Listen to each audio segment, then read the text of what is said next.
Hello, hi, I'm Glenn. Hi, hello, I'm Antonio. And, welcome to this race we got here. Should be a good race. EDL is one of the best runners of this game. She's currently in second place in this category, and M-Chan also has a really solid time. He actually just PB'd last night.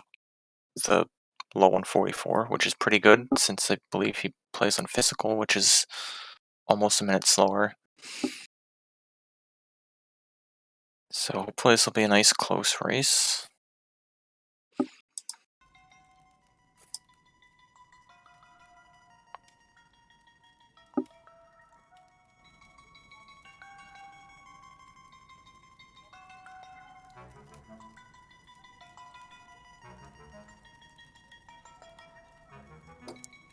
I think they're just getting set up here and they'll be starting soon.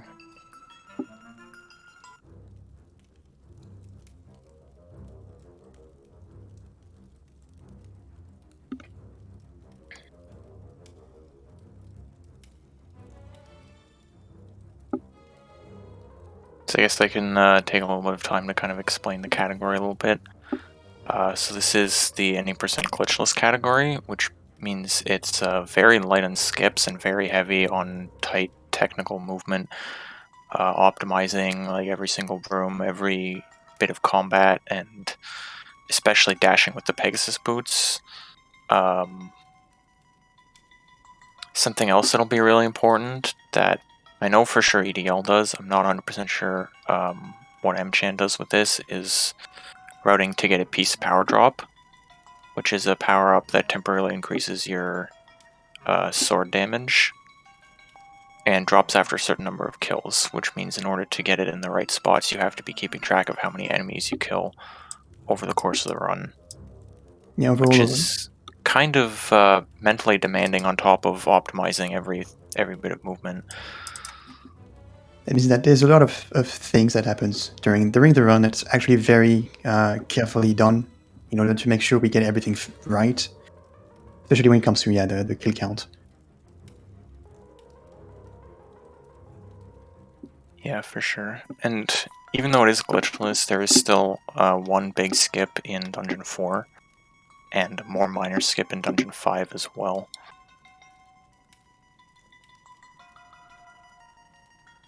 The one in Dungeon 4 in particular is pretty difficult to do, so hopefully both these runners can get it first try in this race.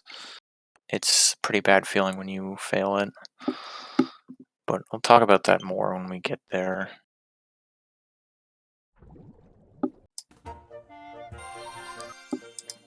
So it looks like they'll be starting real soon here. Something else to mention, I guess, right before they start, is both of these players are starting on a pre-made file, which is important because they've done actually an RNG manipulation in creating this file, which will give them a fixed and known path to take through the Windfish's Egg at the end of the run, as opposed to having to complete the entire trade sequence and read the Book of Dark Secrets to learn that path.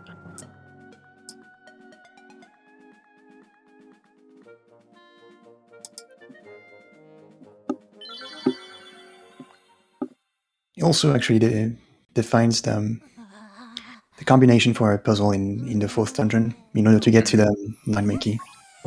Yeah. I think that's the only two things that matter when it comes to that manipulation there. Yeah, those are the only two things affected, and the one that a lot of runners use and EDL is using, I don't think M-Chan uses it, but I know EDL is using the one that gives like the fastest possible paths for both of those. It's not too much of a difference, regardless of which path you take. Just the important thing is that you know what it is. Yeah, ultimately, whatever the path you get is, it doesn't change a lot. I mean, sure, there's some paths that are slightly faster, especially if you go up a bunch of times, since that's the fastest direction to go to. But Yeah, the most important thing is actually knowing where to go. yeah. So we start off here just head down to the beach to grab the sword. And the owl comes to talk to us, as he will do for many times over the course of the run. He likes to give his 2 cents every now and then. I mean, if you can read German, of course. True, true. We do run this game in German in every category since it has the fewest text boxes of any language, making it the fastest, especially on the white screens between dungeons. It saves a lot of time.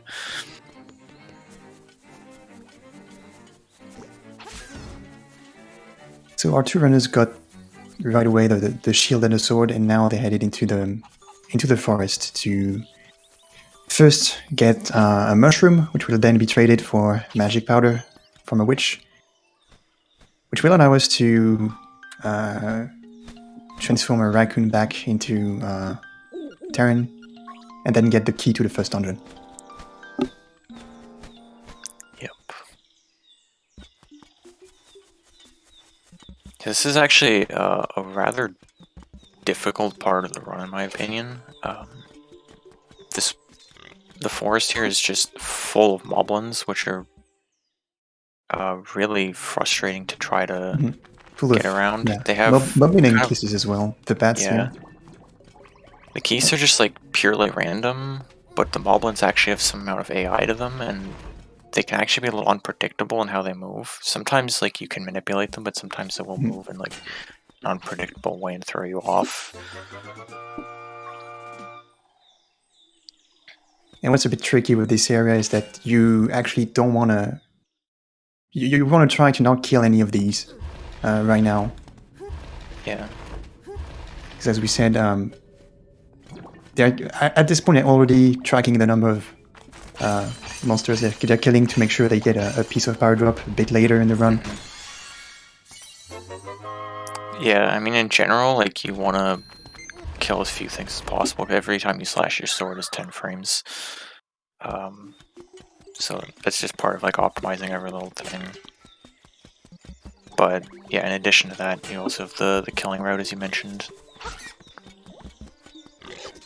Especially if you're doing what I know for sure EDL does, is trying to manipulate for a piece of power drop in Canlot Castle, which is after the second dungeon. In order to do that, you kind of have to avoid a lot of kills. If you kill too many things, you will get it like towards the end of dungeon 2 instead. Which, I mean, that can still save time, but I think not as much.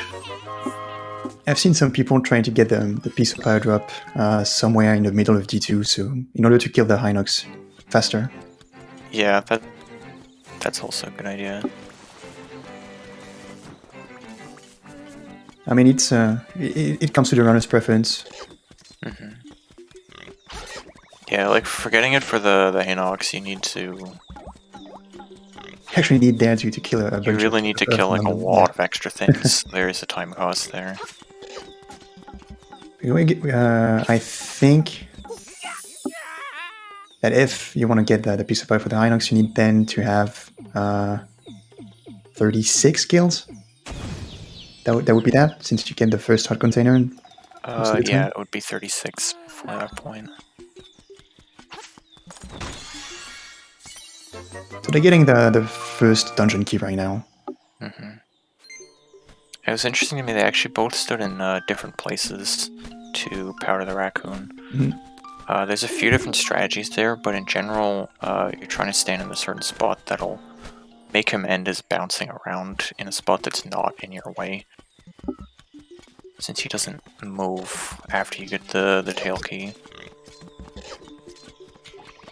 You want to kind of be off to the side, which they both got. So before heading to the first dungeon, they still have to take care of some extra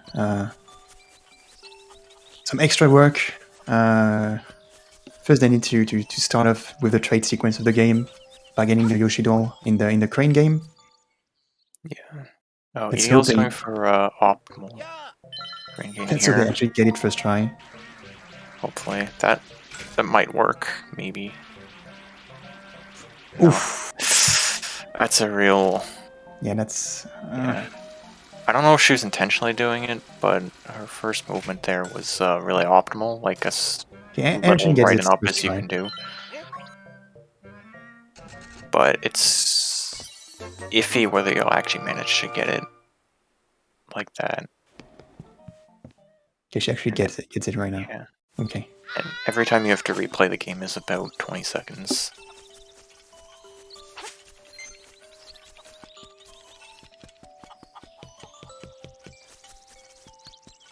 Ideally, you want to not have to do more than 2 attempts here, because you actually need the rupees for later. Yeah, for sure. There's backups in D2 if you really need it, but it just drops. So yeah, like I mentioned before, that we don't have to do the full trading quest, but we do have to do the first few steps of it, because trading the bananas to Kiki the monkey is required to get into Candlelit Castle. But after that, we don't need to do any more of the sequence. In a casual playthrough, you'd have to get through all of it because you need the magnifying lens, which comes at the very end, so you can actually get the path for the final maze. But since we're using energy manipulation and know in advance what is going to be the path, you don't need to complete the trading quest as a whole. Yeah, it's actually a little bit out of the way to do it to get those there, like before Dungeon 1, but the fastest time to get the bananas is right after Dungeon 1. So we kind of have to do it there. So we see M-Chan heading into Dungeon 1 first, EDL a few seconds behind.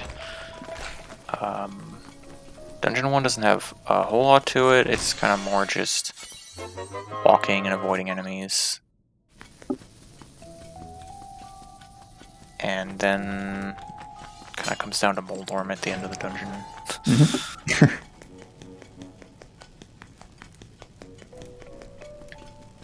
Yeah, Dungeon 1 is pretty straightforward.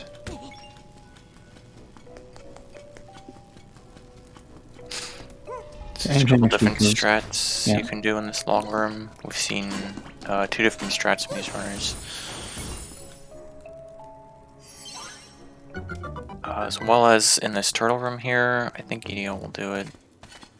Oh, she messed up, unfortunately. What she was trying to do is actually push that spiky turtle into one of the bits. Yeah. Which not only is a little bit faster, it also saves a kill, which makes the routing for Piece of Power and Candlelit a little easier, which is good.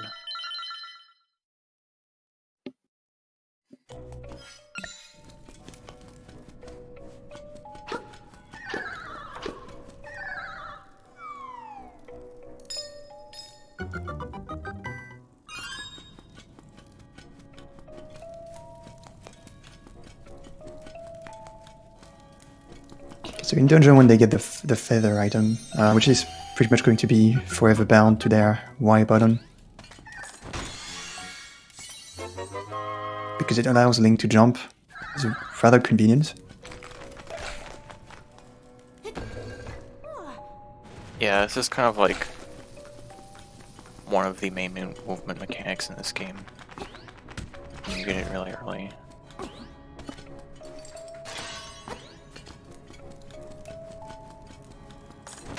So aside from that, we just grab a couple more keys, grab the nightmare key up here, and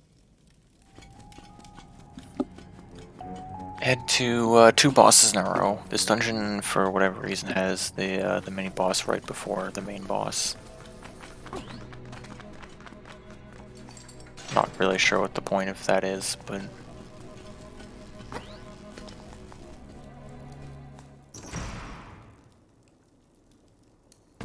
so for this mini boss, Rolling Bones, the goal is going to be to trap him in a corner like M-Chan is doing.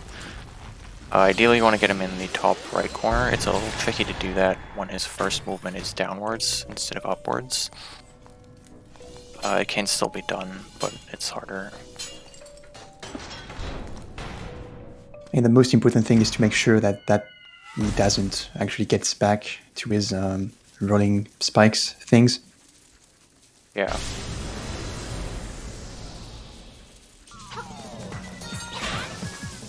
So we have Moldorm here. Moldorm will take 2 spin attacks. In between, he'll kind of rampage, and you can't hit him. MGen a super clean fight. Hit him as soon as he opened again. You can kind of use a cue with the music for this, since you get the first hit at pretty much the same point into the fight. Then he'll open his tail at around a pretty consistent point in the music. You also count the number of jumps you do in between. If you jump 8 times and then charge your sword, usually Mordom opens his tail back at that point. Yeah. And there's actually another kind of odd mechanic that can make you lose time here, is that we really want to get the heart container at this point. And depending on where you are in the room, it can spawn in one of 2 different spots. It can spawn more towards the center or more towards the lower side of the room. And it's kind of not really up to you because Moldar moves randomly. You might have to be in the center of the room when you kill him. And that would cause you to have a lower heart spawn, which would lose time afterwards because you have to walk up to the instrument room. So all in all, kind of a really annoying fight where you can randomly lose time.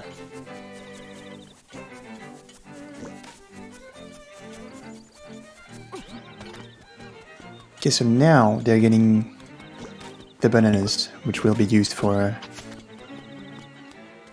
going to Canonic Castle in a few moments.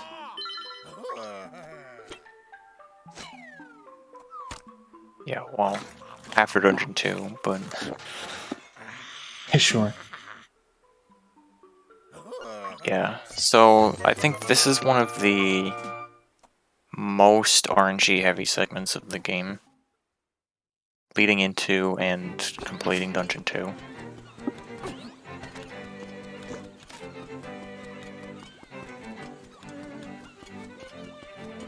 Because after you beat Dungeon 1, you have to rescue Bow Wow and use Bow Wow to get into Dungeon 2. And Bow Wow kind of has a mind of his own. Sometimes he'll eat stuff, sometimes he just refuses to eat the stuff. There's nothing you can really do about that.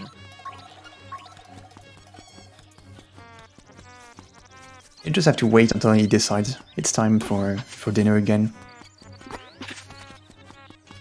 Yeah, so I'm gonna head back through the woods, up to the Moblin Cave, where Bow Wow is being held.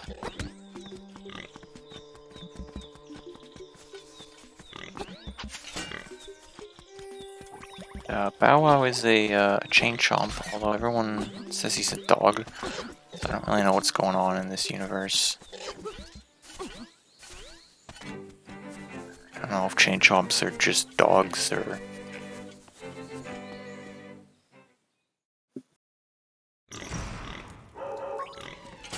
So in the Moblin Cave here we have a few combat rooms. First one is obviously really straightforward, just parry the guide powder him. This room is a little more variable depending on where they move. Ideally you want to block the spears and then hit them in groups of 2 with powder. Let's see how they go with Moblin King. Alright, Chen gets a nice 1 cycle, and so does EDL. That's neat, yeah. That's harder than it looks. It relies on getting a double spin hit, where if the enemy is near Link's left hand when you release a spin, it will hit twice, which would be a total of 4 times the damage of a regular slash.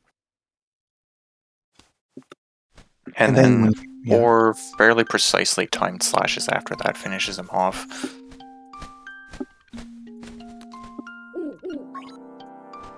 You can't just mash B to hit him repeatedly because there are some iframes. So there's a rhythm to it. I know M-Chan uses the metronome for it too, to make sure he gets the right rhythm. Yeah. I think most people go by feel, but I mean, whatever works. You can see that Bow Wow just tends to eat stuff along the way. Yeah. Yeah, so Bow Wow will just eat enemies. And notably, anything that he eats doesn't count as a kill for a piece of power drop. Except the big flowers in the swamp. Yeah, except the big flowers. For some reason. Let's It's anything that dies with that like purple explosion, which for some reason the flower does. When Bow Wow eats it? I don't know.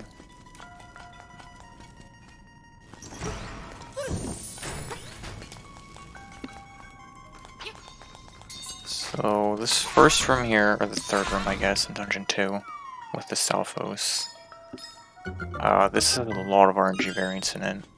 Especially with the white one, who dodges when you slash him. You kind of have to hit him with a spin attack. Is the only reliable way. But he can go really far away. And it can just be a real pain.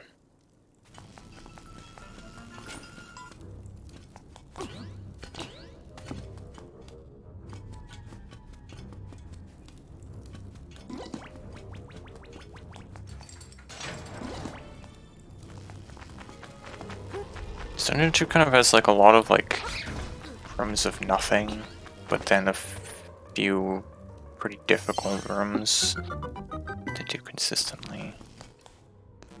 They're like pretty much synced up right now, which is cool. Doing different things in this side scroller section. It doesn't matter what you do, you can't ever make the first cycle of this. Yeah. And you can take damage on the spikes and stuff because you get a heart refill there. So this Inox fight, there's a few ways you can approach it. The goal is to kill him before he grabs you. They're pretty much in sync. Yeah. That was good. The Inox can do two things. It can either try to grab you or it can throw a bomb at you. He tries to throw a bomb if you're too close to him. So you can kind of use that to manipulate him to not grab you and get in more hits. In order to kill the Hinox quickly, they just jumped and slashed repeatedly, because when you're hitting the Hinox during the jump animation, you don't get a knockback.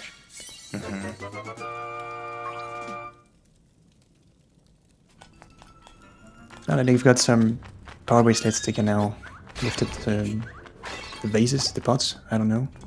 Yeah. So you saw EDL there hit the switch twice kind of with one jump slash. It's kind of a weird property of jump slashing, where if you do a slash in midair and hold B, then the sword's hitbox stays active like the entire time until you land. And that can just hit a switch multiple times in a row really quickly. In this room, they have to kill the three monsters in a specific order in order for the chest with the Nightmare Key to appear. That's something you learn from one of the owl statues in the dungeon, I think. There's also like a buzzer sound if you do it wrong.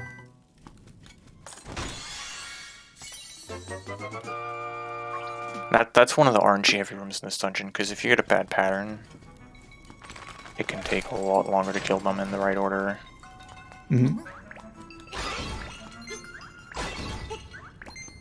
Yeah, Ryan, Yeah, it's slightly in the lead now. Yeah, this could be a very back and forth race with like lots of little RNG and stuff. And just small frame optimizations. It's nice to see that they're really close again, it makes it exciting. EDL just falls down while trying to jump to the door. That's this is really unfortunate. That's a small optimization you can do here. Yeah, it's not that tricky, but yes, if you're like a little bit off, you can just fall. So, entering the genie fight here, this is the worst boss in the game.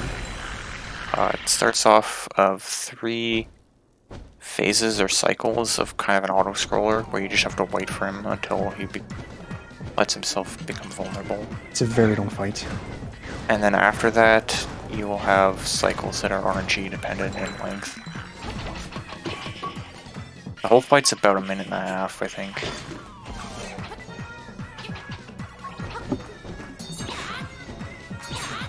Some little optimizations you can do. If you get like a little closer, he moves away, so you can make him be up against the top wall. So it's faster to throw the bottle at the wall. Aside from that, there's not really much you can do. I mean, the most important thing comes to in the second phase of the fight.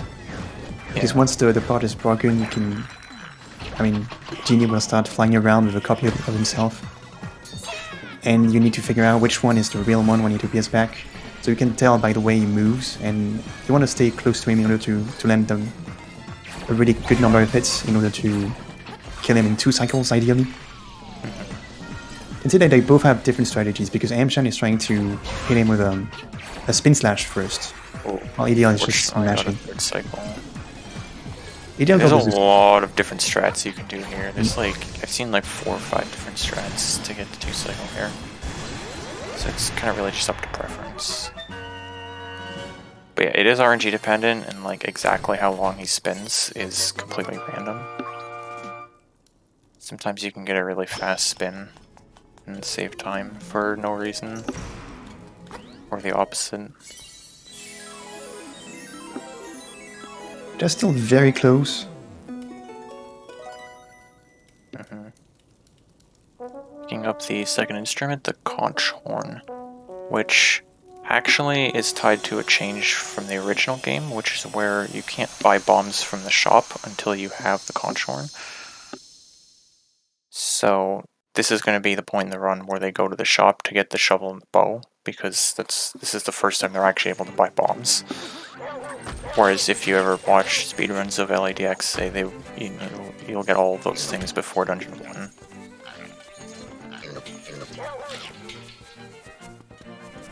They're also going to reach him that well. Yeah. Yeah, in order to get the shovel and the bow from the shop, which normally cost a total of 1,180 rubies, we're instead going to steal them, which is a kind of an Easter egg mechanic, but allows us to, like, it's really beneficial in the speedrun because you can get the items for free. So how the shop works, and you'll see it when they buy bombs initially, is you have to pick up the item and then bring it to the shopkeeper and then say you want to buy it. And if you try to walk out with it, normally he'll stop you, but if you walk out when he's not facing you, then you can just walk out and you get the item for free, and he'll kill you when you go back in the shop because you stole from him. But then you can just steal another thing again. The only downside is that you'll be called a thief during the whole game. Yeah. So that if your moles can take it, sure, go for it.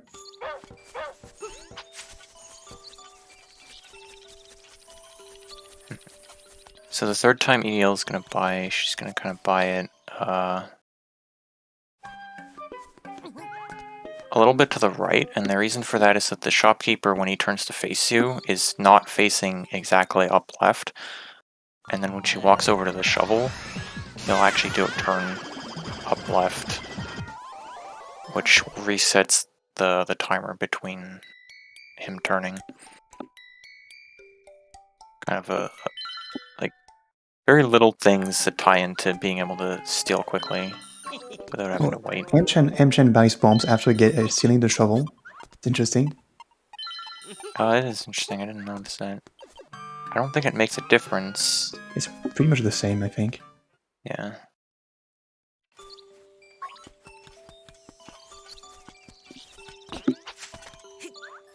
You're going to see EDL use, for the first time, bomb arrows, which is another kind of Easter egg in this game that they don't tell you about at all. But if you use bombs and arrows pretty much at the same time, you'll fire a bomb arrow, which explodes on contact. And so that's just generally a faster way to use bombs, like, everywhere in the run.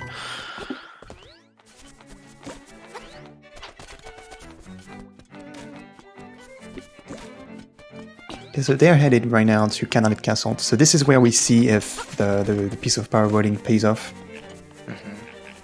We haven't seen a piece of power from either of them, I think, which means they both should be getting it. Yeah, I think they should both be fine. Yeah. They also unlock the seashell warp, or the seashell house warp point, which will be used later. It's just fastest to go to your way forward here. There's actually another change from the Game Boy versions of this game, is that they added a lot more points. And also that Manbo's Mambo will allow you to warp to any of these warp points, which means we are actually going to get that song in this run and used it pretty extensively. The colors on Amshan looks brighter. Maybe he has some color correction on his stream. Yeah, it's probably just a kept your setting.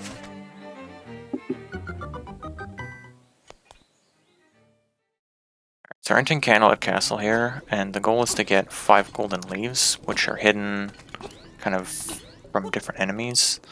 The first one's in this crow here, which you can kill by firing a bomb arrow at the tree before alerting it. And it can actually be a little bit tricky, the timing for when you want to shoot that, because if you shoot it too early, then the leaf can actually fall on top of the tree and you won't be able to pick it up, and you'll have to like reload. Okay, so EDL gets the piece of power exactly where she needs it. Yeah. It's really good. So the piece of power saves time here for 2 reasons. One is it gives you increased movement speed, or walking speed. Not all forms of movement, just walking. And also, for the level 1 sword, it doubles your attack power, which will be useful for the ball and chain card at the top of the castle. We'll have just enough time to get there with the piece of power before zone. Amgen gets the piece of power as well. Nice. You got it a little bit later, actually, which means he had a lot fewer kills.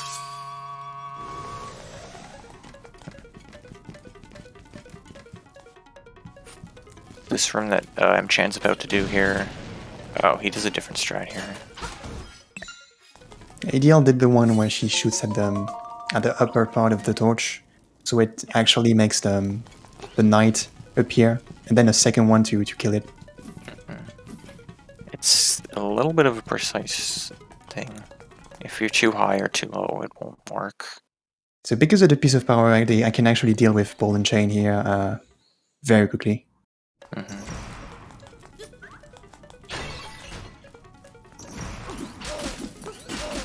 So now the Mad Bomber here, you can shoot an arrow at him from far away there before you alert him and he runs away.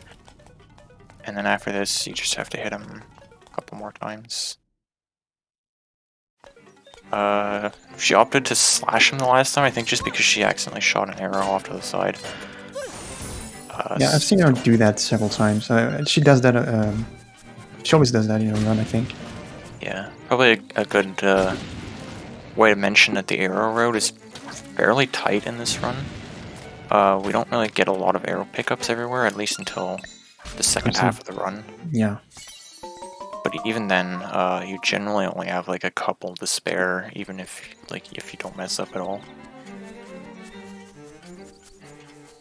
So the reason they... Yeah, sure, go for it. Sorry, go ahead. I was just mentioning that the reason they get the golden leaves was for this dude here. Actually, asks you to get them for him, so you can get access to his garden where the key for the next dungeon is hidden. Yeah. We're gonna do some yard work for him in order to get it. I mean, in order to go faster, we didn't shake by their house before now. I mean, if you're playing casual, you'll probably talk to him before heading to Canalit. That's how you learn. You need to go and get the leaves before going to get the key. Yeah. So there's like 2 sets of dialogue. The first one is like him telling you to go get the leaves, and then you already have them, so... So the fastest way through this section is to jump and slash the bushes and grass in front of you. It's a little bit tricky because obviously for jumping you have a chance to fall into a hole if you don't move correctly.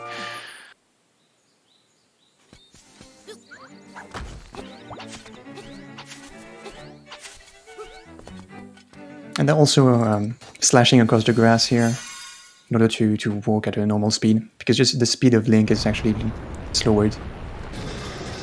Yeah, you don't technically have to jump or slash.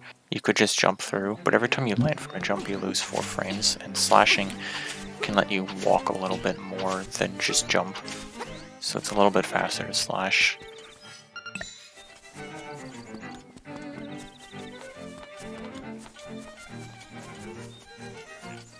Alright, EDL's in Dungeon 3, Mchan is going to be there shortly. This is, I would say probably the most RNG heavy dungeon. Especially that first room that EDL went through just now, where there's like a few sort of bombs working, where Emshan is doing that right now. Yeah. I really want to bounce the bombs back on the others, Yeah. so that you get through the room quickly. Which It can be kind of tricky. did fairly well. Yeah.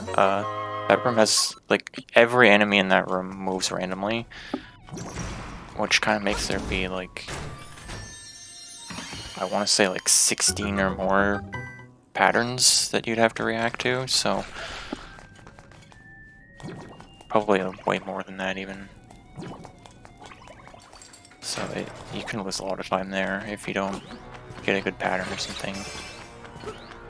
You just saw now EDL threw a bomb to the right and then head left. It's because she just blew up a wall where she's going to come back there later. That way it's already opened. She's fighting the Dodongo snakes here, which is kind of a fairly straightforward boss. You have to feed them 3 bombs each, and they can only eat a bomb after they move 4 times. There are a couple things that you can do, depending on where they move. Kind of manipulate them a little bit.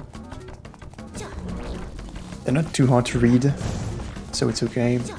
It can be pretty long if you're not too careful. Yeah.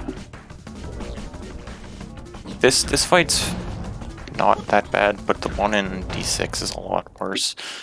Sure. In terms of variance. So the reason they fought the Dodongo snake is to get to the Pegasus boots, which now allow them to just dash. So now the run will consist mostly of Link running. Yeah, boots are really nice in this game. You get to move while you're charging up the dash. And so that lets you kind of like really optimize stuff, like you can start charging a dash and walk around a corner before actually starting to dash and stuff like that.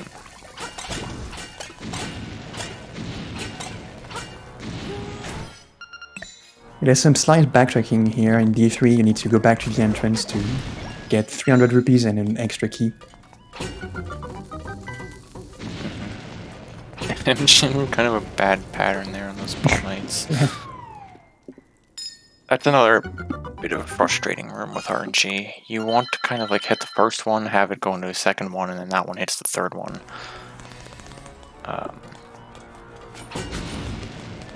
So the reason they get the 300 rupees now is that because you actually need them later.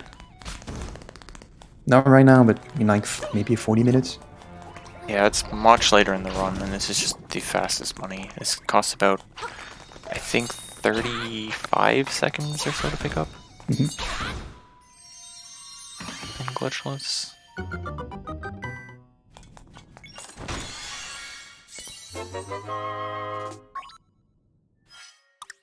It's kind of the whole gimmick of this dungeon is that there's a lot of keys, and in order to get through the boss, you need to get 4 keys to go through this section here.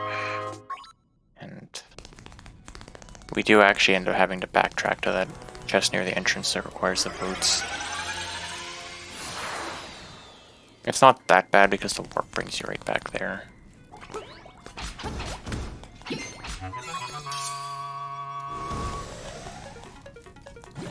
I'm just got a little bullied by those souls and gels there. Those are awful.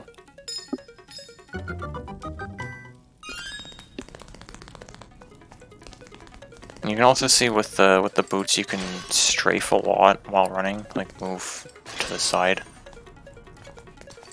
And it's really useful as well because it doesn't slow down your forward speed at all. It just like moves you to the side while you're running forward. It really makes it possible to go fast through a lot of sections. EDL taking out Slime Eye. Slime Eye is a fairly straightforward boss. I think she tried to actually kill both of the eyes in one cycle, but yeah, the second one just went up in the air. too fast. It is possible to get them both on the same cycle, but it requires not only perfect RNG, but also really tight execution. So it's not something you generally see. Interestingly, EDL skipped this hard container. Normally you'd skip the one in Dungeon 2 and get this one. Let's see what M-Chan does.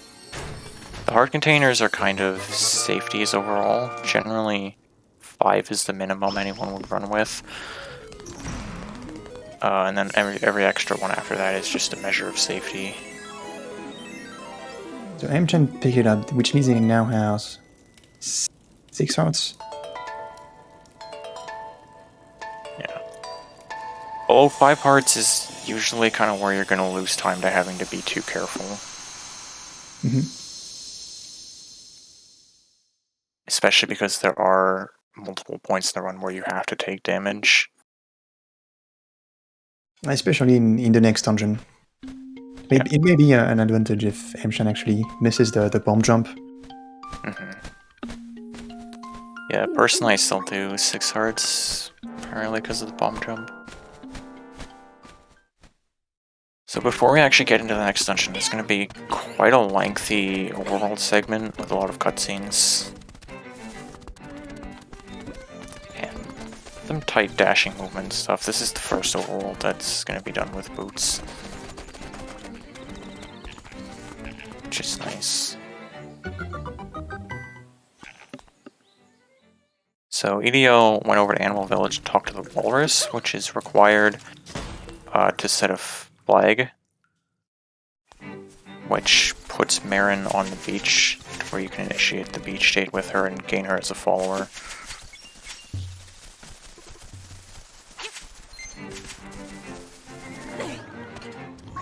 And on the way to the beach, you're going to pick up the ocarina, which can't be obtained without the boots, at least in Glitchless.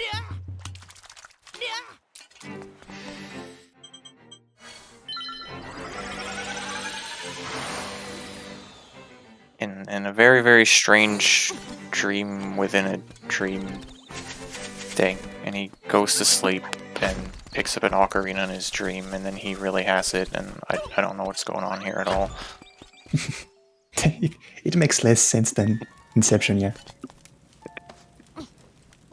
Except he doesn't really have it still, because it's still a dream overall, so maybe that's how it makes sense. Maybe someone comes in the shrine when you're sleeping and just puts it in your pocket. EDL here, you saw her bonk there by accident. That's actually that's a really, really tight dash where you have to like strafe back and forth between the gaps and the ledges. It's pretty hard to do that, actually.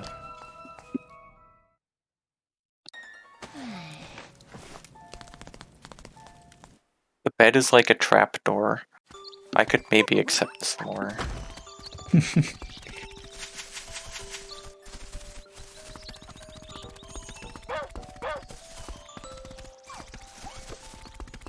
M-Chan. Yeah, M-Chan got it, no problem. EDL went for like a very slightly more optimal setup for that dash, which makes it a lot harder as well.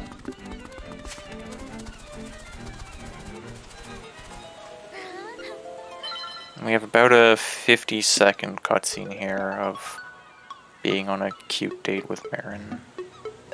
She talks about wanting to be a seagull.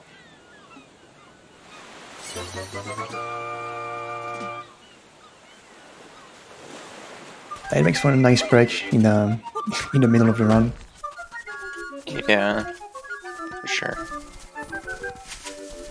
Just enjoy the landscape.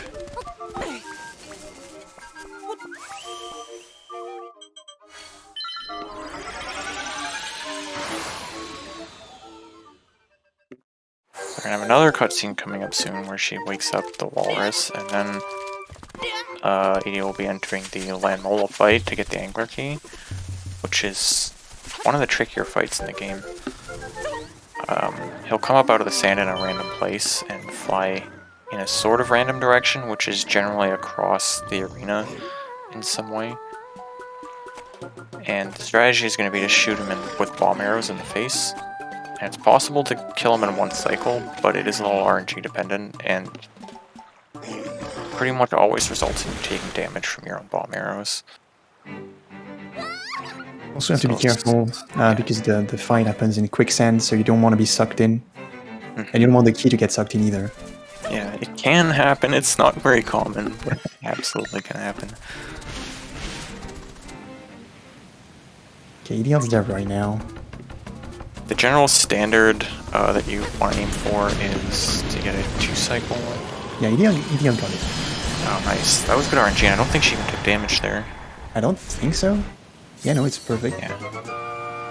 So it's a little more lenient than it might look because his hitbox is actually active for a while after he goes back in the sand, and bomb arrows, like the explosion is a big enough hitbox that it can hit him under the sand.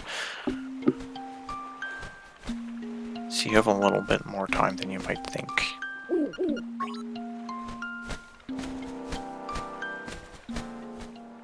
But that was a really quick fight, like he barely even got back to the sand before he died. Let's see how it goes for Chen. Alright, this looks like a good RNG for... not quite. I thought it was going to go down left. Chen should get it next cycle. Yeah. So that would be kind of a more standard fight. 3 bomb arrows and then spin attack him just as he gets back up.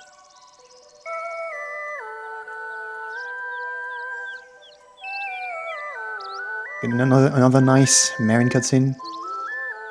And then she won't be seen again.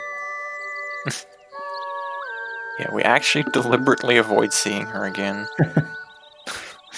Oh yeah, we actually do a little bit of sequence breaking so we don't see her again, yeah. Yeah, actually she might be in... Is she beside the rooster statue? I don't even remember. But... oh yeah. Yeah, she's there, I think. I think EDL is going to go for the... Yeah, she's going to actually try to do the jump from Canalet to the angular keyhole, which I'm not sure Chen is going to try. I think Chen said he doesn't really like this strat. This was actually pretty recently found by Lime. I call it the Lime jump. Oh, EDL does the Lime jump. By doing a dash jump and like strafing up in the air and then doing a slash to rotate Link up, you can actually just barely grab the ladder there. And that saves like 2 seconds or so over the old route of warping to Dampe's house and then running around here the proper way.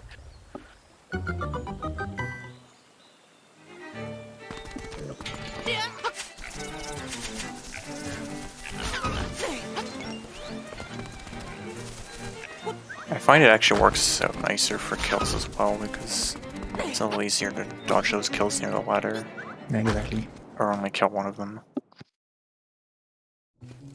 So EDL yeah, so Chen's going the kind of normal way here. But we get to see the dash off the ladder, which is really swag.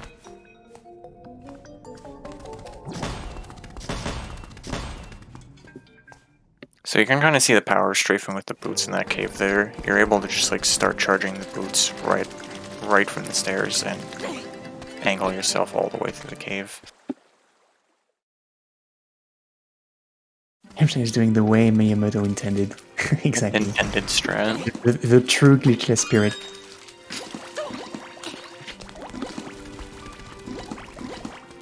Alright, so we're entering Dungeon 4 here. This is a very unconventional dungeon, I guess, in terms of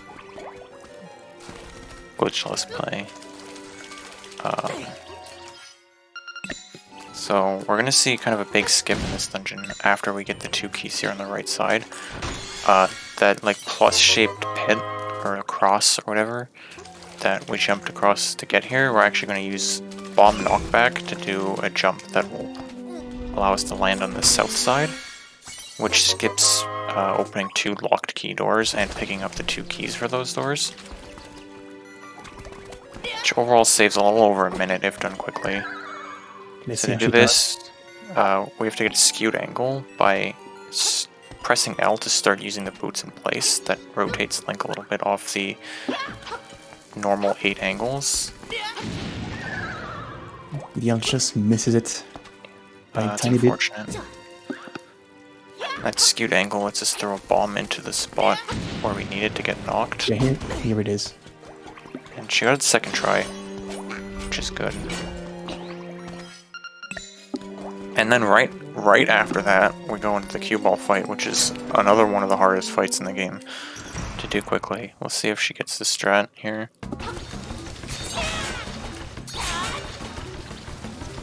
Oh, unfortunately not. So cue ball She's comes gonna try back. to back it up in this corner. Yeah, she- Oh, That's a nice nice. back up. Nice. Can I tell how M-Chan does on the bomb jump?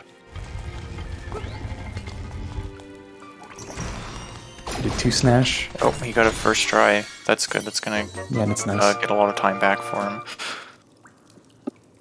And we pick up the flippers, and are gonna actually load out of the dungeon here and leave. And the reason for this is that there's a part of kind of the main quest or so where a ghost starts following you, and you have to take it to visit its house and its grave before you're able to enter any other dungeon. The condition for that is to get the instrument from Dungeon 4 and to go below, like further south than a certain line on the map. And that quest is really, really slow, but it's skippable by getting this instrument last and going directly to the egg afterwards to not be further south than that point where the ghost will start following. So that saves like a couple minutes or something. It's not particularly useful because it only gives you a bottle, which you don't really need in a speedrun. It's just a story, basically. Yeah, who is here for the story?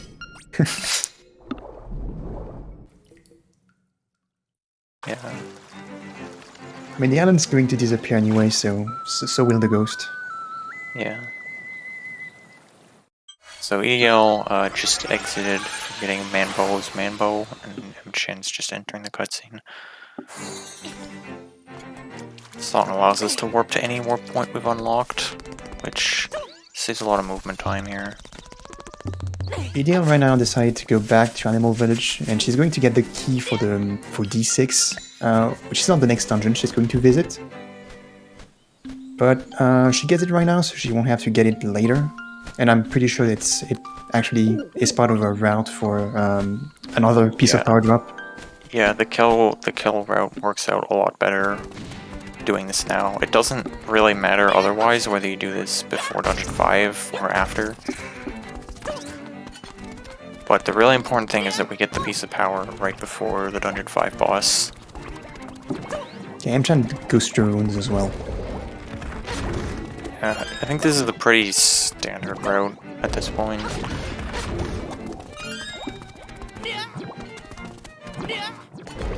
Because I think he had through approximately 10 kills in the runes, which else nicely It's like if you want 10 to or get 11, I forget. Something like that.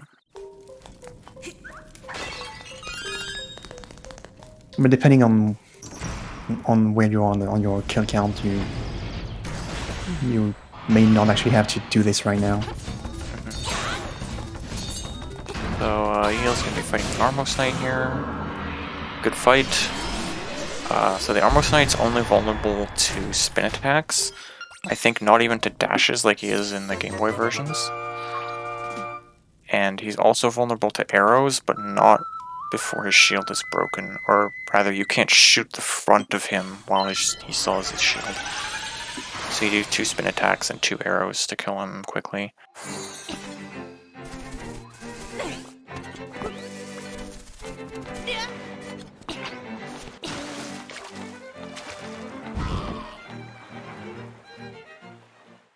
Story of this tournament arc.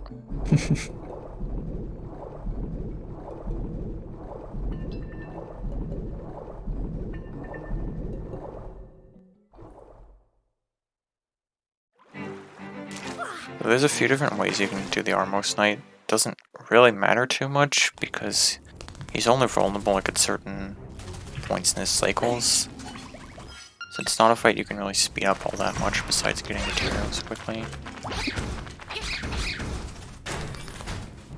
EDL going through Dungeon 5 just went through arguably the worst room in the game. Once again, very RNG dependent. You have 4 keys, which we've already established are hellish with their RNG. And then the mini helmet store in the middle takes 2 hits or 1 dash hit, but you can't hit the front of him because he's a mask. So you can kind of dash through, but if he does the 1 in 4 chance to turn to the right, then you won't hit him. He'll just bounce off his mask. Yeah, world record for this category is 1 hour, 38 minutes and 42 seconds.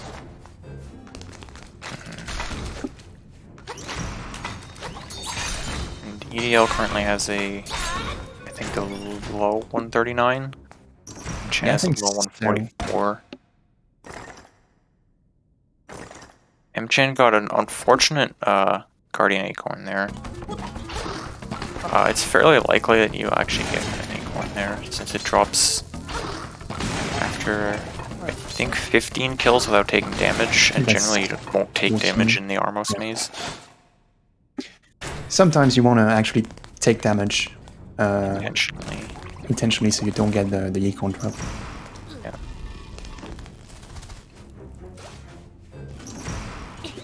So in this dungeon we might see these runners kind of go seemingly out of their way to kill enemies. This is like the final point of the piece of power routing that they've been doing the whole game. And they need to get it within a range of 3 kills to get piece of power off one of 3 star enemies just before the boss.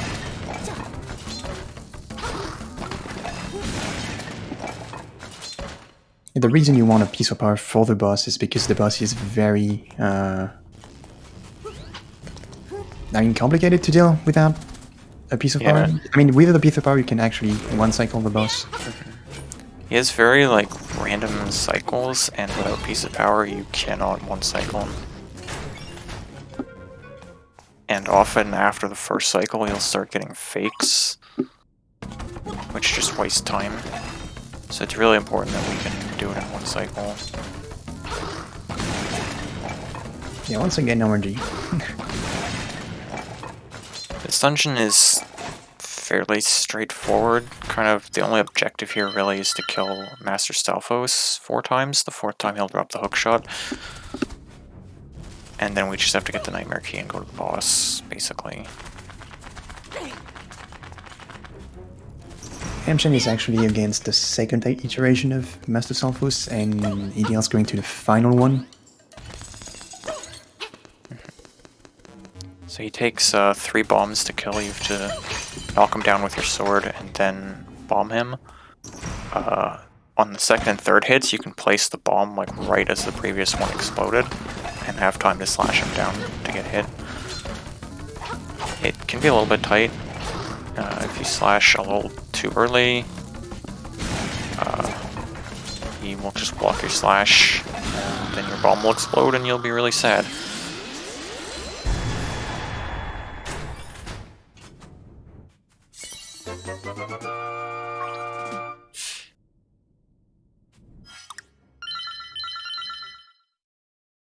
So EDL just got the 4th fight done, got the hookshot. M-Chan finishing up the 3rd fight. This is definitely, I think, most people's least favorite dungeon, or it's one of the more hated dungeons in the game. It's just, it's hard because you have to get the piece of power properly, and the boss is frustrating, and Master Stalfos is really repetitive and boring. And there's a lot of random enemy movements, and it's just a generally frustrating dungeon. It's actually quite fun if you do it in any percent. Oh yeah, well you don't fight the boss then. That's why.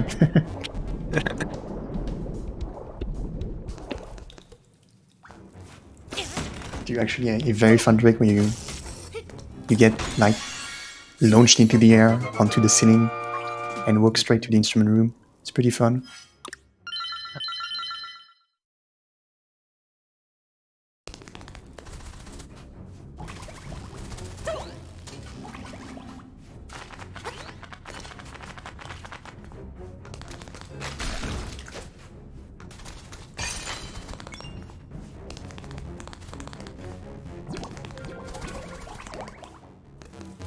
So EDL's getting closer to the boss, so... Yeah, I think she will be alright. I saw her skip 2 blooper kills, which means she's probably at the right count. She probably knows where she is right now, yeah.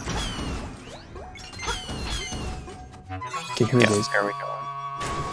And now not only do we have this, but we have to get another trick here fairly quickly to not have the timer run out. She gets it first try, which is good. That skips the key block to the right and getting a small key for it. And to get there, she has to do to slightly move to the right during the jump in order to get a slight skew so she can hookshot to the other side. Yeah, unfortunately, Chen got his piece of power drop there in the side scroller section, so he won't have it for the boss. Now EDL's, I think she's going to move to the top of the hole here to be in position to get 3 possible spawns, which luckily she got one of the 3. The worst one to get is usually the top right one. The other one you can deal with. Top right is a bit concerning. Top left is a little tricky, but it's doable. Top right is not doable at all. So because she had the piece of power, she only had to hit Slimy 8 times. If you don't, you need to hit Slimy 16 times. And you can't do that in one cycle. Yeah, the most 2. You can do is like 13. If you get it really optimized. Chance coming up on key skip here.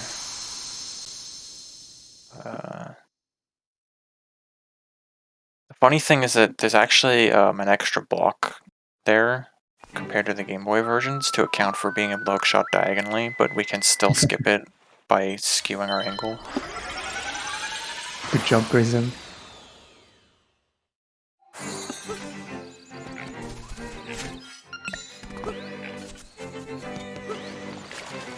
Okay, let's hope Amchan gets good RNG on Slimy. Yeah, hopefully he doesn't get any fakes. EDL heading into Dungeon 6. Got a little trolled on that island there. The 0 there, the bombing enemy, is really annoying. Sometimes he just drops a bomb on you and you can't do anything.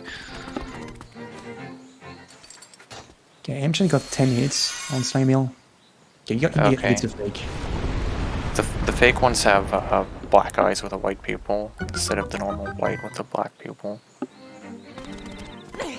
And if you pull them out, they just kind of chase you around a little bit, like kind of like a Moldorm, and then it blows up and like doesn't do anything. It's just a waste of time.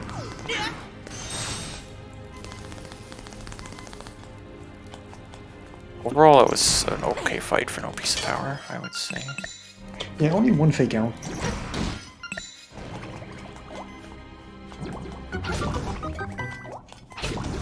EDL is in Dungeon 6, which is arguably the hardest dungeon in the run. There's a lot of tough rooms, tough fights. A lot can go wrong.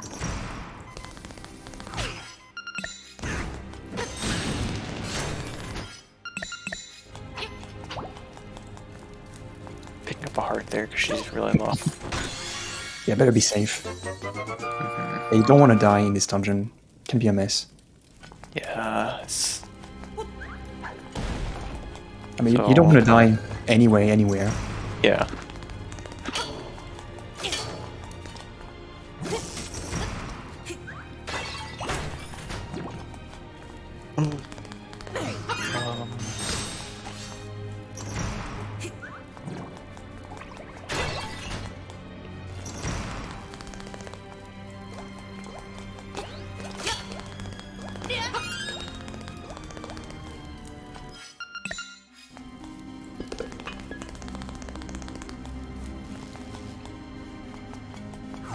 Amgen gets to D6 now.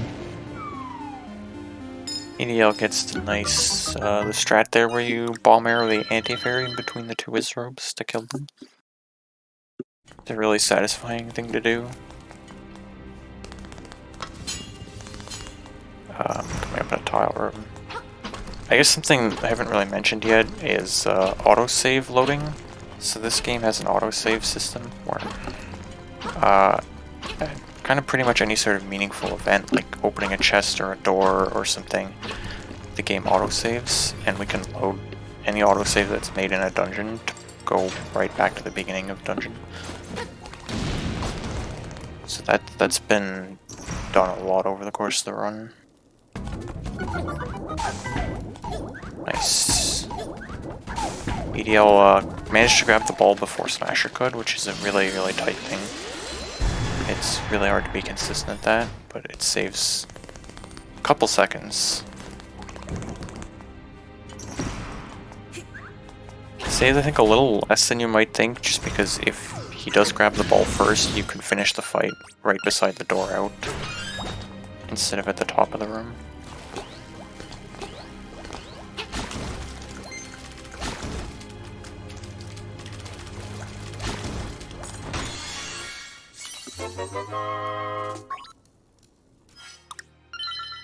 And it's actually slightly faster to kill Smasher and then backtrack for this key and take the warp again. It's like a second faster or something.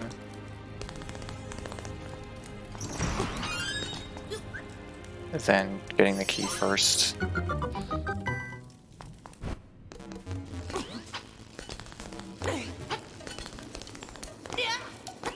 Hopefully that works okay.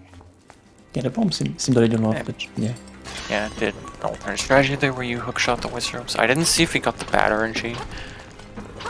I didn't notice.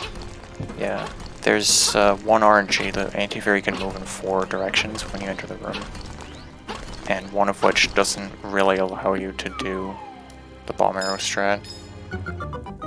Technically you can, but it's extremely tight compared to the other directions. So it's just not worth trying. Amshin deals with the tiles with his hookshot. I don't think I've seen that a lot. Yeah, well normally you'd have bomb arrows on here.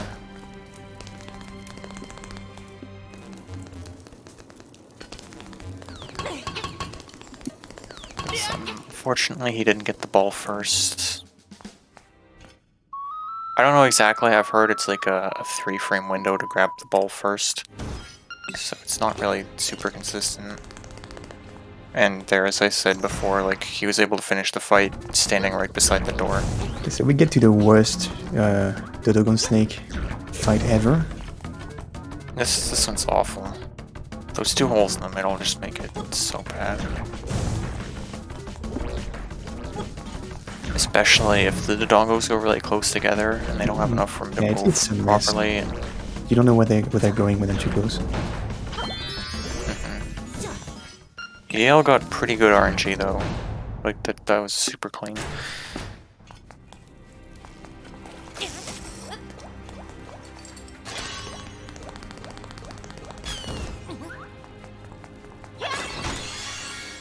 And we get one of this game's amazing puzzles where you have to throw a pod at the chest, which you figure out by talking to the owl statue that tells you to throw a pod at the chest.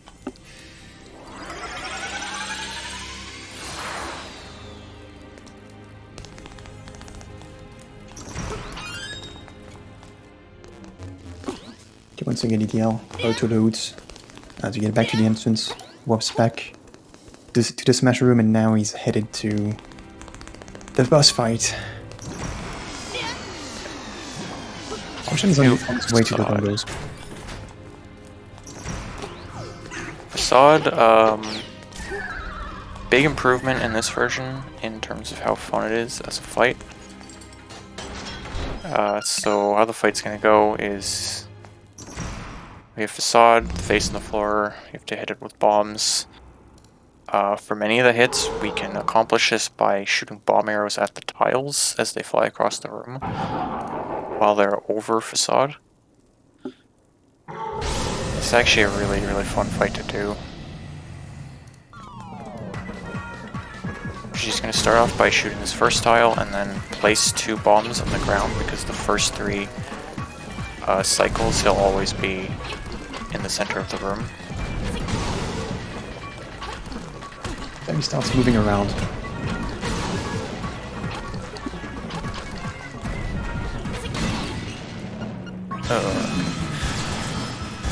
It's not plainest fight, but she got it done. Sometimes he can give you bad patterns. He does have random spawns after the third hit, and sometimes you get a little screwed over by that.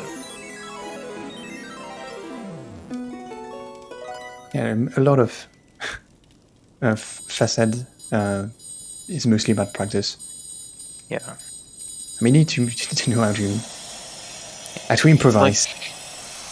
It's random, but it's also manipulable to some degree. Because he doesn't ever appear near you. He'll generally be on the opposite side of the room. So EDL's done with D6. I'm trying We to get the owl again.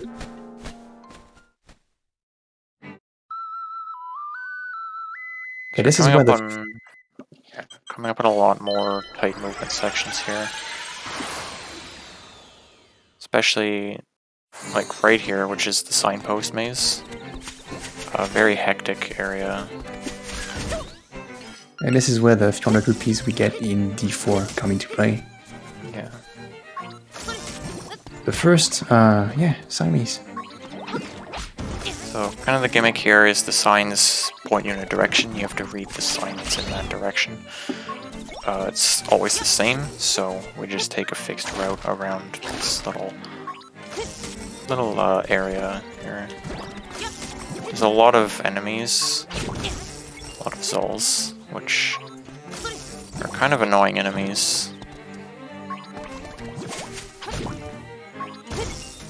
You can actually kind of read the signs almost from the side. They just check if you're facing the sign and you're like below a certain coordinate. So as long as you're like still kind of near the bottom, you can read the side of the sign.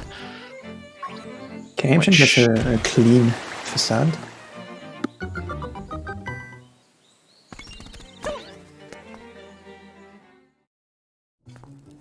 Yeah. I didn't really see, but all the pots were still there, so that's good.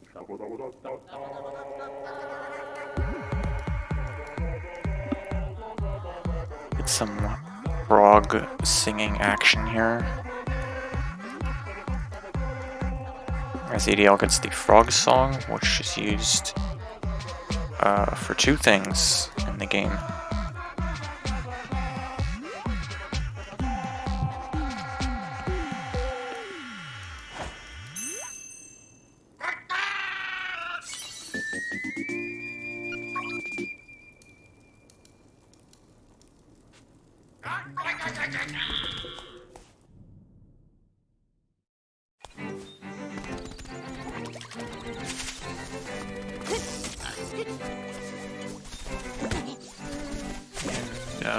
EDL is going to run out of the sign maze, which is another kind of new routing thing. We used to use Mambo's Mambo to get out, but running out can be a little bit faster. And Marion is indeed not here. Maybe a second or so. Not here? Yeah, she wasn't. She stays in Animal Village. So yeah, we won't see any more of her. Yeah.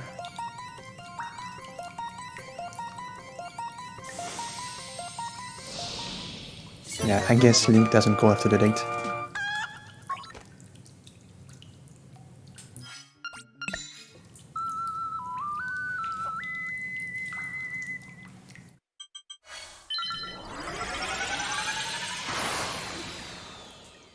He uses the frog song there to awaken the rooster,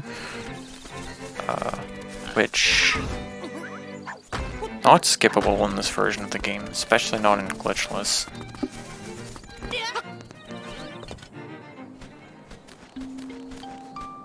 We'll need the rooster to get the bird key to get into Dungeon 7. That's its only use in Glitchless, sadly.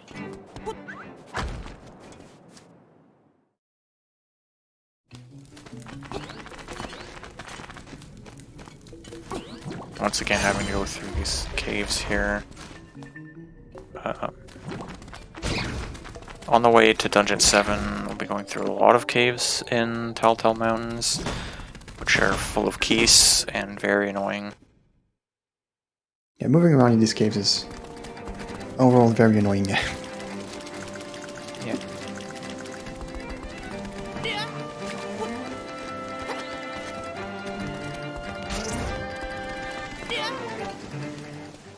Gale's on her way to get the bird key.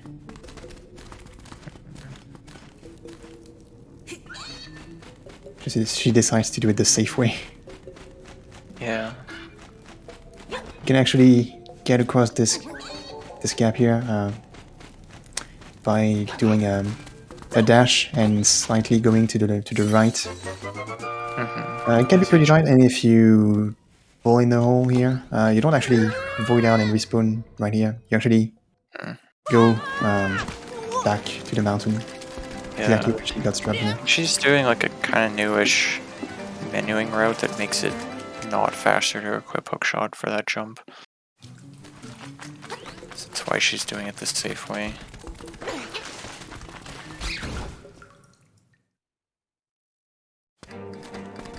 I think Chen said that he doesn't like to do that strat either, so we won't see it today probably. Yeah, lots of keys here. Worst is when they hit you right before you're about to start dashing. Yeah, and the way the caves are arranged, I mean, you can't really dash everywhere. You can't dash diagonally, so... Yeah.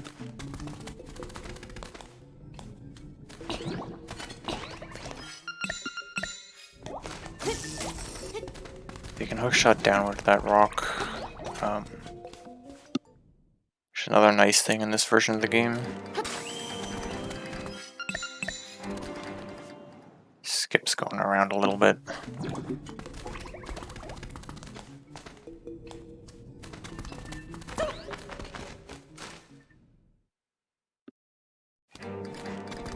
So we actually unlock the warp here next to D7 because we actually do this dungeon in 2 trips. We do the first part of... we do pretty much all of D7 except the boss fight in first, then we go to D8, deal with D8 and come back to finish D7. The reason why is if you complete D7, on the way to D8 you get a cutscene, a marine cutscene on the bridge on the way to D8. And if you don't complete D7, go to D8 and come back to D7, you actually don't get that cutscene, and it's you just don't have to go there anymore. And also, like, doing D7 after, like, finishing D7 after D8 routes nicely into going back to D4, which we still have to do.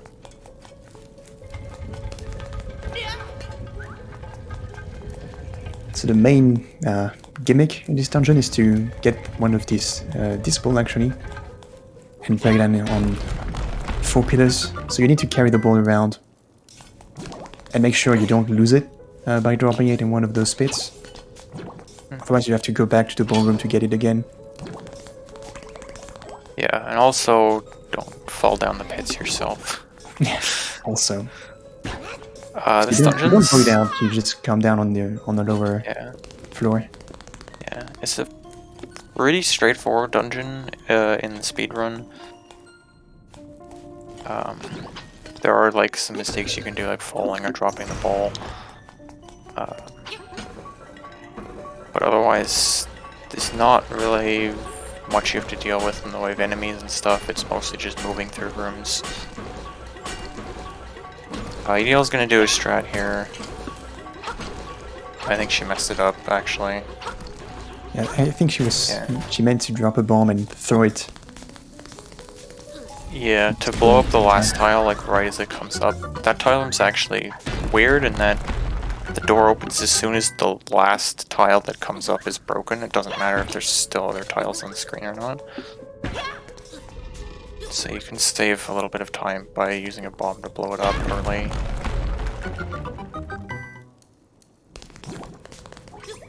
So Mshine is about to open up D7 himself.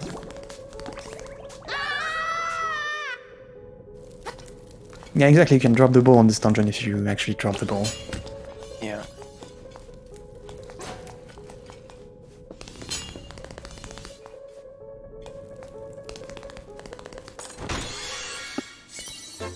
Pick up the mirror shield here. Which is needed to get to Dungeon 8. Doesn't serve a whole lot of use aside from that.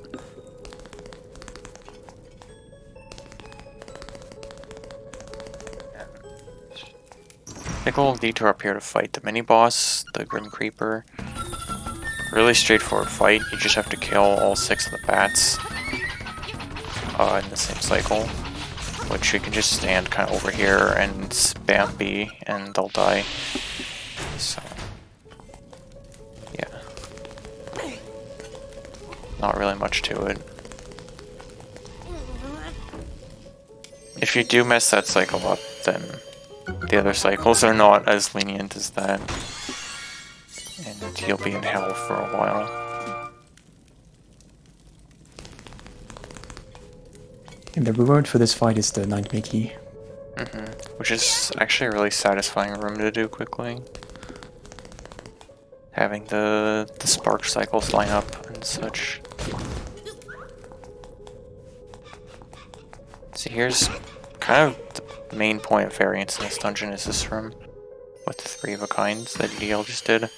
What pattern they give can like really have a lot of variance in how long it takes to clear them. If they're like close together, you can slash them all at once and just win, or you might have to wait through multiple cycles of them.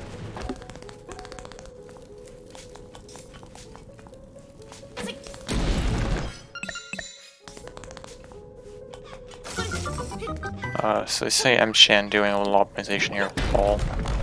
In this room you can throw it diagonally against the wall and have it bounce off, so it doesn't go quite as far as if you just threw it straight. And the result of breaking all the 4 pillars is the top floor collapsing onto the next one. But we won't get further than that for now. Now it's time to go to the next dungeon, actually the last one. Do a little trick there to not actually fall down that hole when jumping. Otherwise there's not really a convenient way to get out from Dungeon 7.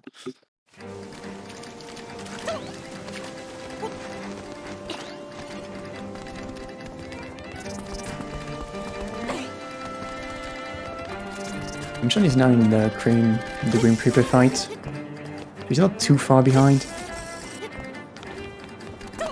Yeah.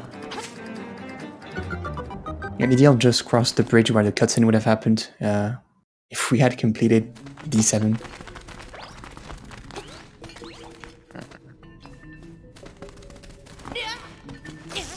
So the west section of Telltale Mound is here.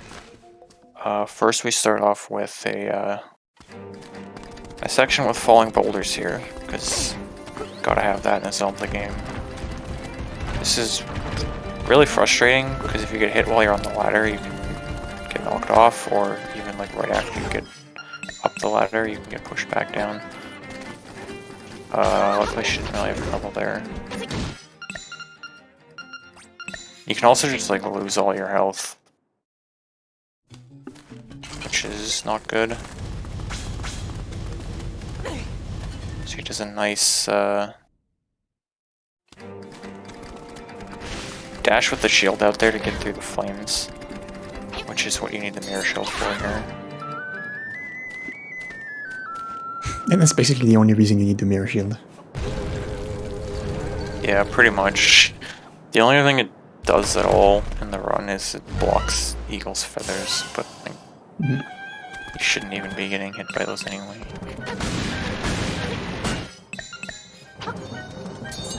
It even throws the spears back at the moblins. Yeah. She's doing the turtle walk right here.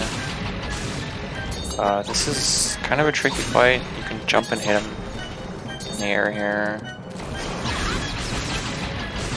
Otherwise you kind of want to just spam slash him.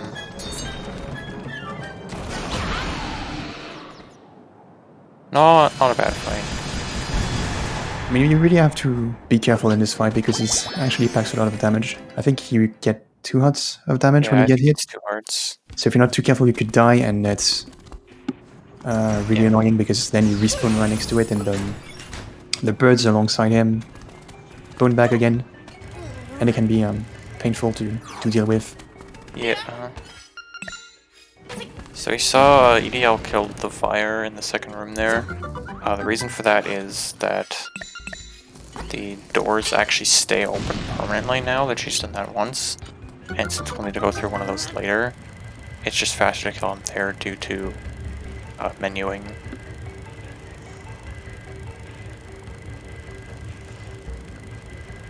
This dungeon is another fairly difficult dungeon. It has a lot of fights in it that can go wrong. And some other tricky rooms as well. First we're going to take a little detour to hit the crystal switch that we need to do, and also grab a small key. This block here, and we're going to take what's kind of intended to be a secret path by bomb arrowing a wall here, which from this side is unmarked. Just a nice little dip into the lava. Yeah. Going this way skips a lot of kind of what's intended to be part of the dungeon, if you don't know what you're doing. So Amgen's going against Turtle Rock. And she's also going to take a bit of a detour here to grab 20 arrows, since we'll want to use a lot of arrows in the eagle fight, and also need at least 10 for the final boss. It's kind of necessary to grab these 20 arrows.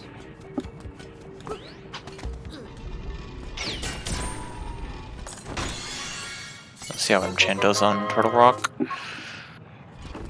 Unfortunately, it looks like he missed one shot at the beginning of the fight. And he's also in low health here, so he's to be careful. Like, even if you're like slashing really close to his head like that, he can like bounce back and forth and hit you as you're hitting him. It's tedious. EDL enters the Plano mini-boss fight, which can seem a bit challenging, but actually if you can get him against your... Like that, yeah. Stumbled a little at first, but managed to get him stun locked there. You can actually slash him repeatedly if you keep him on your left, because Link is holding a sword from his left hand. So when he slashes, he hits to the left quicker. Yeah.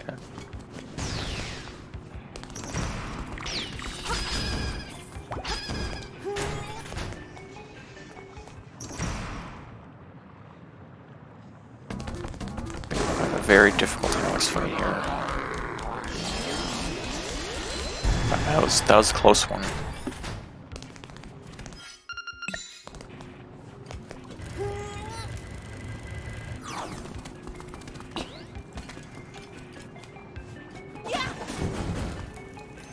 It's a bit of a detour to get this key, but it is the fastest extra small key we can get, unfortunately.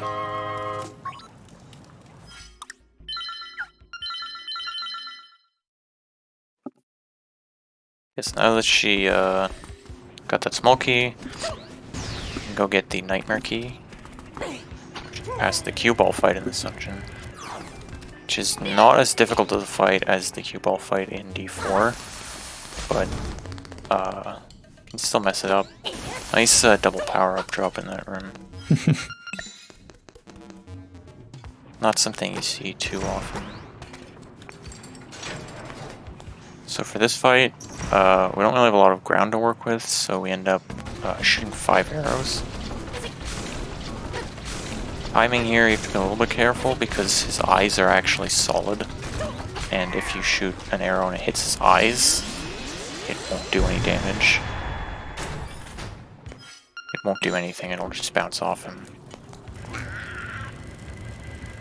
should be a little careful in your timing, but otherwise it's not a You still very need to difficult complete fight. this tile-making puzzle. Interesting strategy for it. There's a couple solutions to it.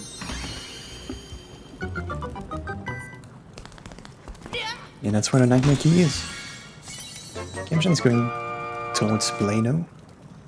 They're still not too far apart. They're in the same dungeon here. Mhm. I'd say probably...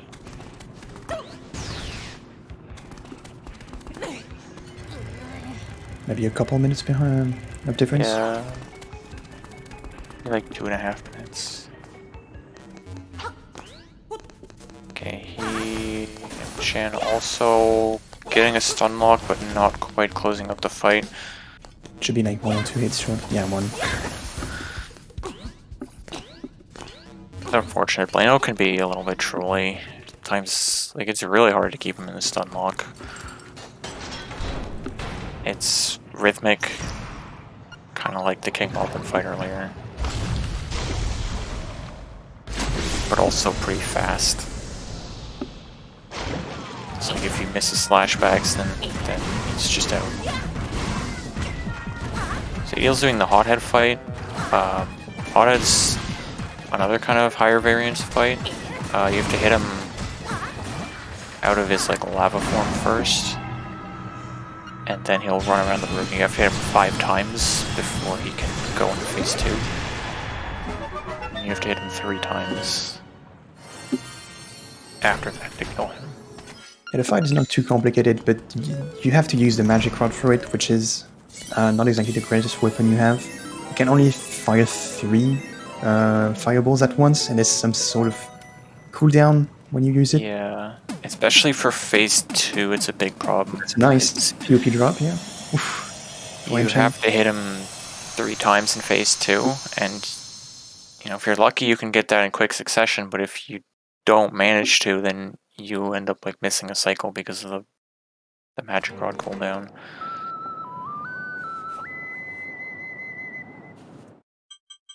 Lumchin unfortunately messing up there, hopefully he can make it.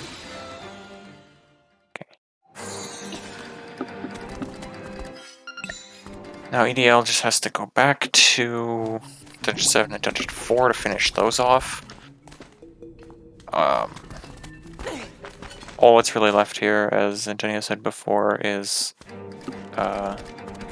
boss, the Evil Eagle fight, which is another high RNG fight. What a surprise. He always does the same thing on the first cycle. He'll do a mid-height flyby.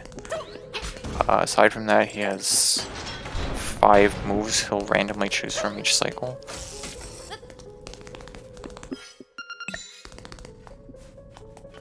One of which does not allow you to hit him at all and is simply a waste of time. Others have varying amounts of hits that you can get on him. I'll be using a lot of arrows in this fight, since he'll die to 11 arrows. So we'll see what kind of RNG she gets here. First cycle, she'll be able to get 4 arrows in, and then it's random.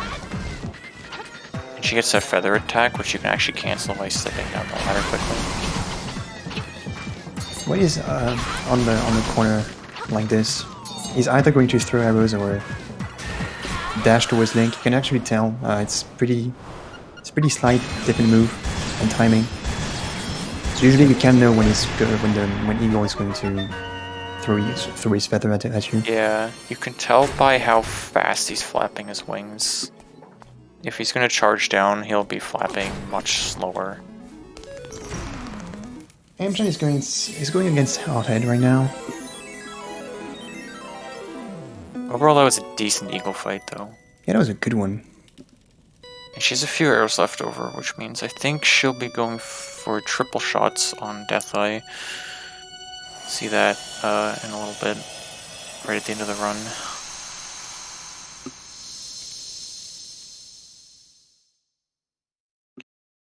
Looks like he had a pretty decent Hothead. Yeah.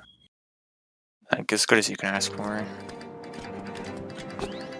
So right now, Hopefully to the d4, cycles. you just have to jump in that hole right next to the exit, and you just land right next to the forced dungeon entrance. That's pretty Yeah. convenient.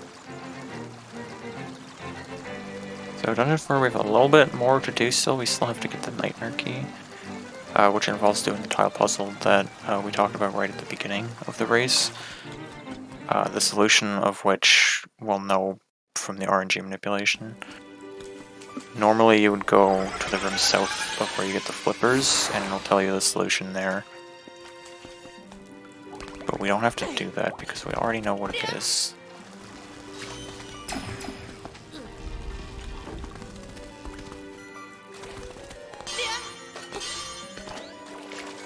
Oh, unfortunate. This tile's a bit of a weird hitbox at times. So that is also the fastest possible solution to that tile puzzle. Yeah, it is seen as the CD EDL is using as the fastest tile pattern, but also I think the fastest route inside the egg. Yeah. Well, arguably the fastest. I think there's a couple things that could be about the same speed. Alright, nice. She got swiping jump first try. That jump actually keeps getting one key. Yeah. It's pretty tight, actually. I like it though because it's pretty much the same strat that's done in LADX. You just jump there. Of course, it's a lot harder in this version, but When there's easier strat to actually get there, you can just dash straight to the left and slightly redirect towards the platform. The only downside is that Zols are hanging around in there, and you may get hit. yeah, Which usually you'll get knocked off. But even if you get pushed down, most of the time you actually home back to the platform. EDL finished off Angler. Yeah. Kind of talked over that, but we're going to talk about when Emichin gets there. Very finally translated as Piranha Killer by the German localization team. For some reason. Yeah, his dialogue is great. Angler is a lot. He was buffed a lot in this version. Instead of dying in like 3 hits, he has, I think, 25 health in this version. But you can get double hit spins on him by like facing him and releasing a spin like right in front of him as he's moving towards you.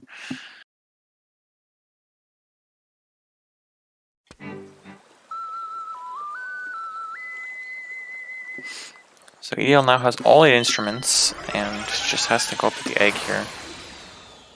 So if she went right now, because she just got the Surf Harp, if she went further south than kind of the Moblin Cave-ish, then the ghost would start following her and she would be prevented from entering the egg. But routing it this way allows us to just go straight to the Dampe Warp up to the egg without the ghost.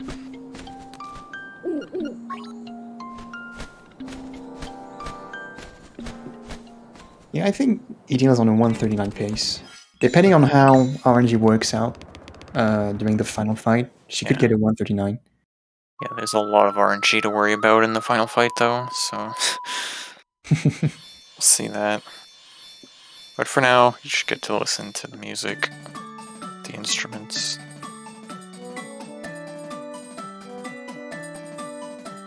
Emichin is now inside D4 again.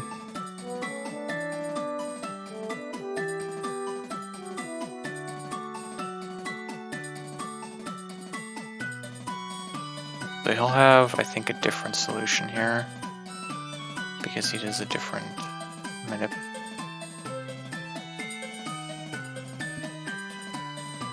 He's on C24, yeah. I think EDL is on 36.2. Yep, that's the one that's mostly used nowadays.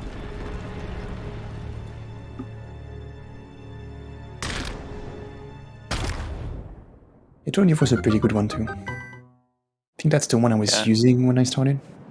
Yeah, that's like the old standard before, like when the rules said we had to do them at every run.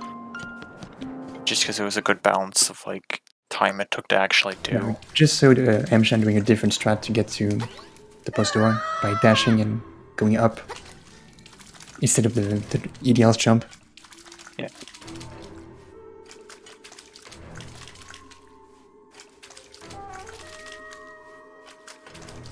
Let's see, Amchin cleanup angler with a bunch of spins and slashes, basically. So when you're kind of in front of him and he's moving towards you, the spin attacks will hit twice. Lets you do a lot of damage quickly. Angler seems to be pretty scripted. It always does the same thing. Yeah. EDL just about to enter the nightmare fight here. So this fight has 6 phases, many of which are random.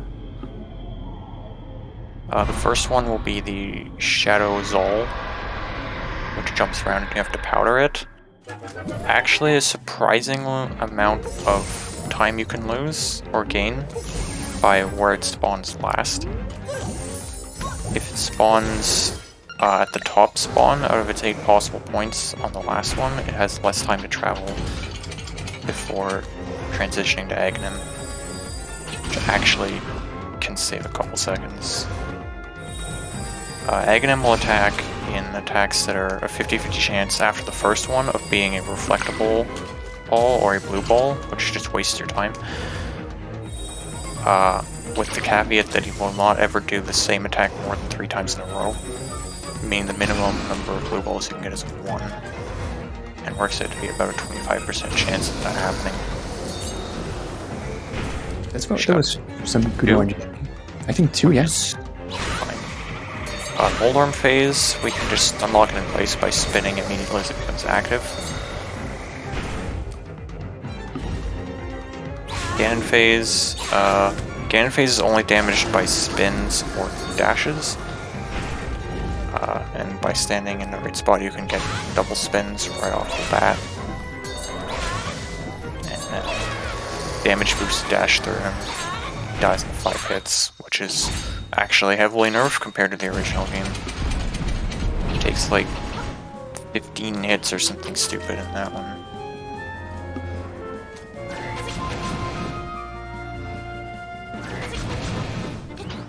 So the last phase here, Death Eye, you have to shoot him in the eye 10 times. You can get 2 arrows per cycle, or 3 with a certain strat. That's kind of difficult. And it's random how long it takes for him to open his eye. This is pretty good RNG.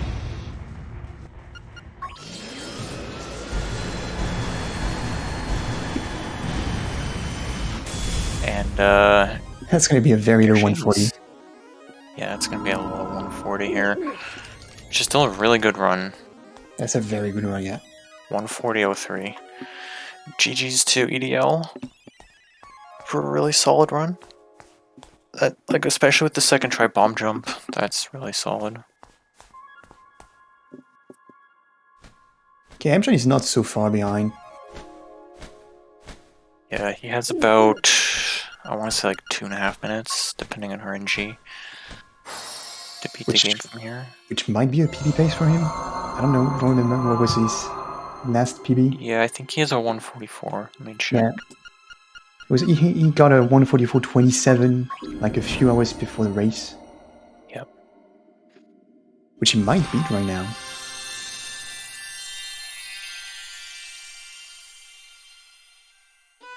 Yeah, I think from entering the egg to the end is about 2.5 minutes, depending on your RNG. So he could be on PB pace here.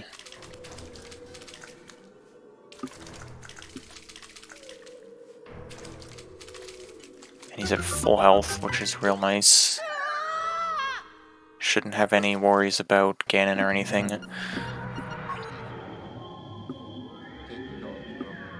We're joined by EDL to talk about how the run went. GG, EDL. Congratulations. That was a really good run.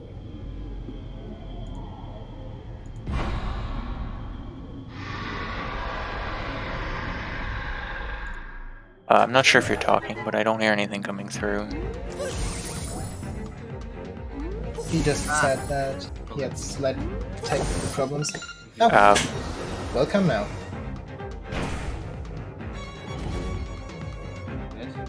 Yes, we Hello. can hear you now. Can hear you, yeah. Oh, that's a big problem. Now? Hi. Hi there. Check. Hello. Sorry. Nice. Sorry about that. I had technical issues like right before the race, which I'm mostly fixed, but they're fixed now.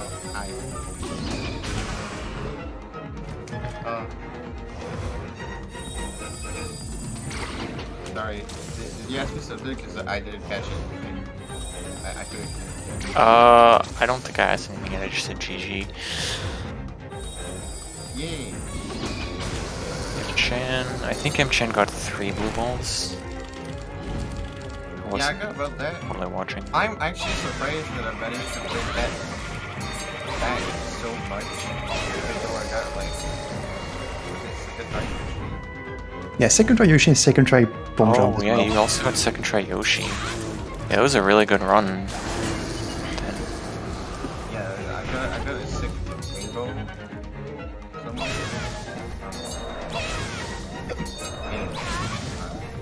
How many? I did not expect to bring that much of my A game. Right, Chin's entering Death Eye here. Like, I don't know what happened between Flippers and like, getting into D6, but apparently I stayed like 23 seconds. Oh wow. Okay, it includes D6, sorry, but still. I don't have scores, that's why it's hard to do. Because my PB didn't follow it around.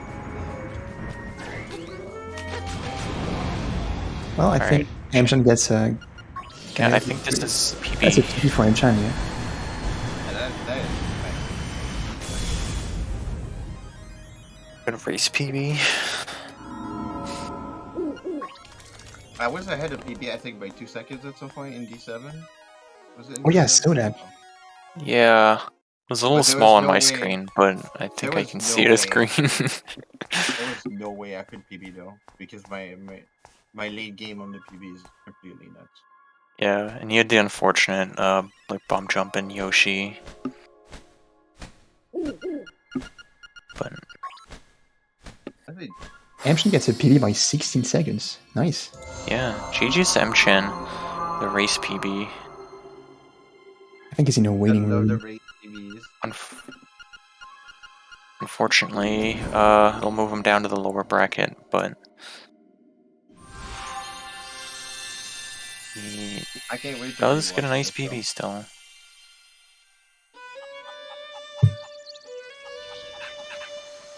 And we're also joined by M-Chan here. GG. Thank you. GG, that was a good run. Yeah, for what I was capable of, or for what I was going for, yeah, it was a pretty okay run.